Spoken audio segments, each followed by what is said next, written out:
Hello, everyone, and welcome to the Renegade Report. My name is Ramon. Thank you for joining me. So, today I thought perhaps, we'll talk about a little bit about Siya Kolisi and transformation generally. So, the fact that Siya Kolisi said quotas may not, Nelson Mandela may not like quotas or support them. Um, and the response there too, rather, is rather interesting because it does appear to me that if you're a black person in South Africa and you disagree with the ANC, or the EFF for that matter, on a fundamental point of policy, you're probably like one of the most, what's the word, disregarded, disliked people around because I see the kind of hate that he gets, the kind of hate that Sikhle gets, Big Daddy Liberty, the way he's told to run to his white masters or that he should be neckless for having such opinions. It's quite concerning how, in order to be transformed, you can't you can't have an independent opinion as a black South African. As a white, well, also I'm half white, but as a white, it's easy. You get called racist once or twice, and you get called a settler. But after a number of times being called all those derogatory things, you sort of get used to it and you carry on because you know very well that the average person on the street doesn't care about who you are and what you said anyway. But as a black South African, having so much hate from other black South Africans, ostensibly who are connected to the ANC or EFF, it must be rather disconcerting. And I'm thinking of just the issues that arise from that.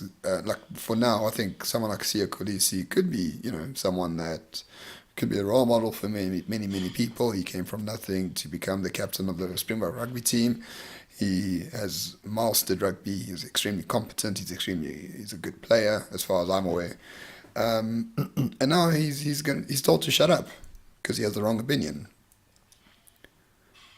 So I mean, what is actually what is transformation then? If transformation was about self-actualizing, self-actualization of Black South Africans, you would think that his opinion should be listened to and discussed.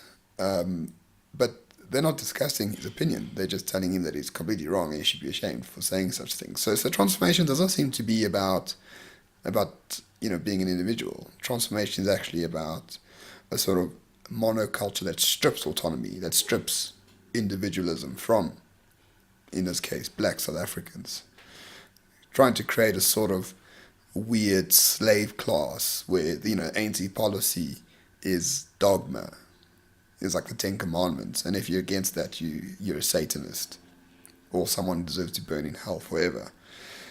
It's a very very strange way of thinking, especially in a so-called liberal democracy. Not that I think we are one yet.